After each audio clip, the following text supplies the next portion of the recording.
बिस्मिल्लाहिर्रहमानिर्रहीम। अस्सलाम वालेकुम स्टूडेंट्स, वेलकम टू ऐसे एग्जामिना। आज का जो हमारा टॉपिक है वो बहुत ही इम्पोर्टेंट है, न्यूक्लियस, जिसे सेल का कंट्रोल सेंटर भी कहा जाता है, जिसे सेल का ब्रेन भी कहा जाता है।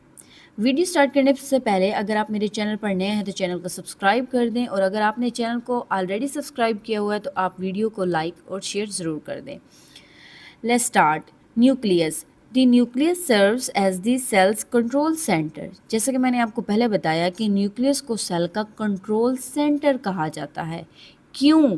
क्योंकि it overseas cellular activities bye directing the production of proteins. ये जो न्यूक्लियस है, सेल के अंदर जितनी भी एक्टिविटीज़ हो रही होती हैं, सेल के अंदर जितने भी काम हो रहे होते हैं, उनकी निगरानी कर रहा होता है, यानी कि उनको कंट्रोल कर रहा होता है। बिल्कुल इसी तरह जिस तरह एक ऑफिस में बॉस होता है, वो बॉस जो है उस ऑफिस के सारे कामों को कंट्रोल करता है।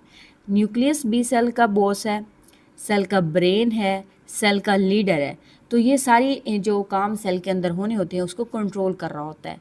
ये न्यूक्लियस कैसे कंट्रोल करता है? By the production of protein. ये जो न्यूक्लियस है प्रोटीन की प्रोडक्शन करता है।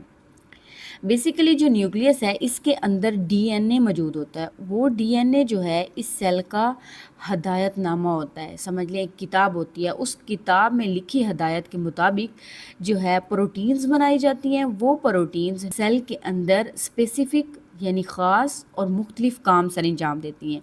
सेल जो है ज़्यादातर डिपेंडेंट ही प्रोटीन्स पे होता है। प्रोटीन्स नहीं बनेंगी तो सेल काम ही नहीं करेगा, सेल सेल ही नहीं रहेगा। ठीक है, इसलिए सेल को क्या कहा जाता है? कंट्रोल सेंटर कहा जाता है। All eukaryotic cells have a prominent nucleus.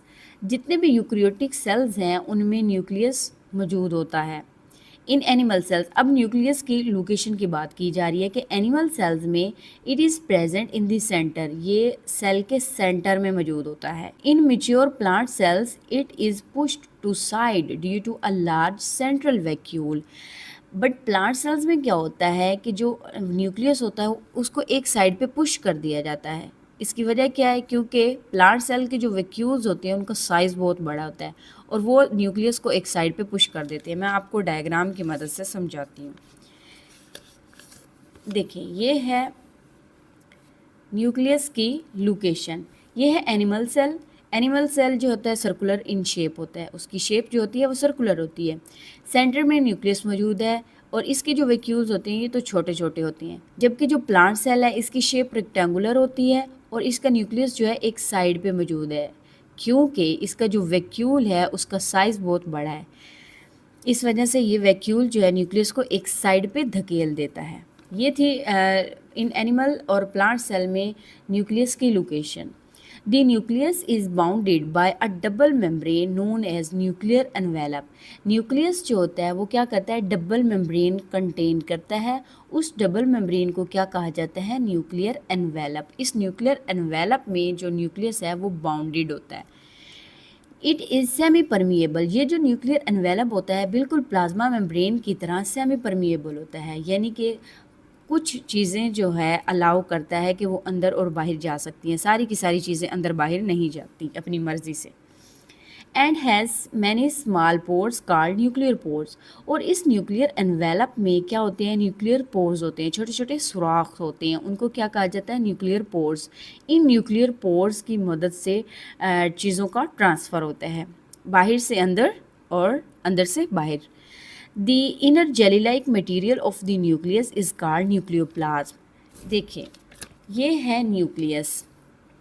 Nucleus का ये वाला जो आपको डबल मेम्ब्रेन स्ट्रक्चर नज़र आ रहा है, ये है न्यूक्लियर एनवेलप। इस न्यूक्लियर एनवेलप में छोटे छोटे पोर्स होते हैं जिनको न्यूक्लियर पोर्स कहा जाता है। ठीक है, न्यूक्लियर पोर्स में आपको ये एक जेल लाइक मटेरियल नज़र आ रहा है। इस मटेरियल को कहा जाता है nucleoplasm. In nucleoplasm, there are one or more small bodies called nucleoli and singular nucleolus। देखिए, इस न्यूक्लियोप्लाज्म में एक आपको और डार्क कलर में एक रीजन नज़र आ रहा है, एक स्ट्रक्चर नज़र आ रहा है। इस स्ट्रक्चर को कहा जाता है न्यूक्लियोलस। अगर ज़्यादा की बात की जा रही है तो न्यूक्लियोलाई, और अगर एक स्ट्रक्चर की बात की जा रही है तो nucleolus. Here ribosomes are assembled. ये जो न्यूक्लियोलस है, न्यूक्लियोप्लाज्म में इस रीजन के अंदर राइबोसोम असेंबल्ड होते हैं, यानी कि राइबोसोम्स को प्रिपेयर किया जाता है, सिंथेसाइज किया जाता है। Nucleoplasm contains fine thread like material known as chromatin. इस न्यूक्लियोप्लाज्म रीजन में आपको ये ब्लैक कलर में आपको थ्रेड्स नज़र आ रहे हैं, ये थ्रेड्स क्या कहलाते हैं? Chromatin material. It is composed of deoxy ribonucleic acid and proteins. ये जो क्रोमेटिन है, ये क्रोमेटिन किस चीज़ का बना होता है? डीएनए का और प्रोटीन्स का बना होता है। When a cell start dividing its chromatin condenses and takes the shape of thick chromosome.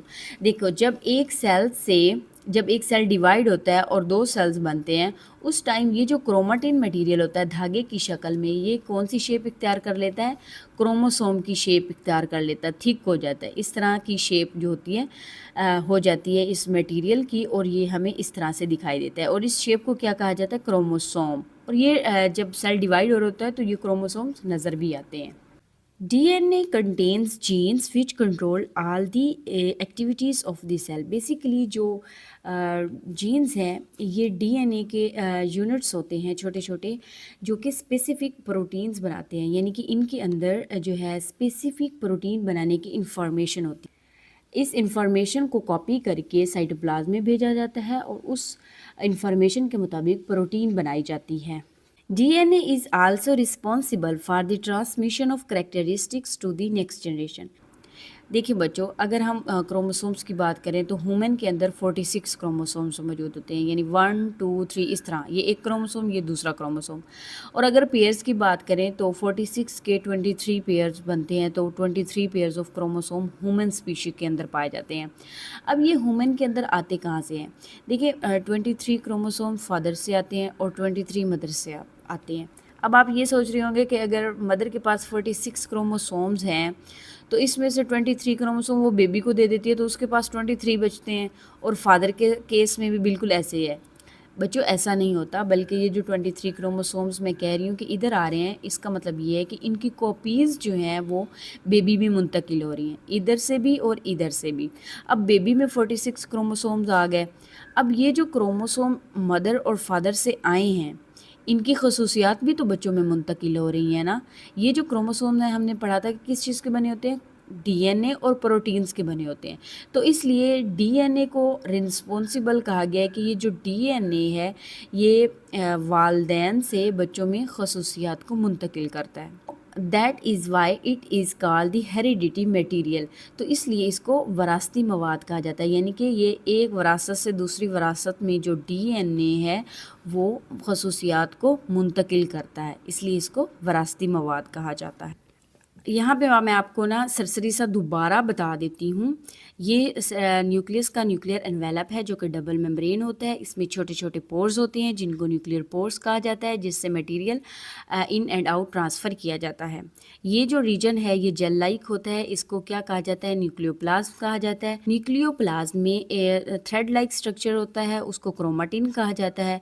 जब सेल डिवाइड कर रहा होता है तो ये क्रोमेटिन जो है क्रोमोसोम्स की शेप में हमें नज़र आता है। और न्यूक्लियोप्लाज्म में एक डार्क रीजन और होता है, यानी कि एक डार्क स्ट्रक्चर पाया जाता है जिसको न्यूक्लियोलस कहा जाता है। इस न्यूक्लियोलस में क्या होता है? राइबोसोम्स असेंबल्ड होते हैं। The prokaryotic cells do not contain a prominent nucleus. जो प्रोकैरियोटिक सेल्स होते हैं उनमें नुमाया न्यूक्लियस नहीं पाया जाता। Their chromosomes is made of DNA only and floats in the cytoplasm. इनका जो क्रोमोसोम्स होते हैं वो किस चीज़ के बने होते हैं? सिर्फ और सिर्फ डीएनए के बने होते हैं, और वो साइटोप्लाज्म में फ्लोट कर रहे होते हैं। हमने पीछे पढ़ा कि जो यूकैरियोटिक सेल्स है उसमें न्यूक्लियस होता है, न्यूक्लियस में जो है क्रोमोसोम्स पाए जाते हैं। वो क्रोमोसोम्स किस चीज़ के बने होते हैं? डीएनए और प्रोटीन्स के बने होते हैं। ये देखिए, ये एक प्रोकैरियोटिक सेल है, यानी कि बैक्टीरियल सेल है। ये सेल का साइटोप्लाज्म है। तो साइटोप्लाज्म में ये जो आपको नज़र आ रहा है ये थ्रेड लाइक क्रोमोसोम्स हैं, ये सिर्फ और सिर्फ डीएनए के बने होते हैं और ये साइटोप्लाज्म में फ्लोट करते हैं। आई होप आपको न्यूक्लियस समझ आ गया होगा। आज के लिए इतना ही। अल्लाह हाफिज़।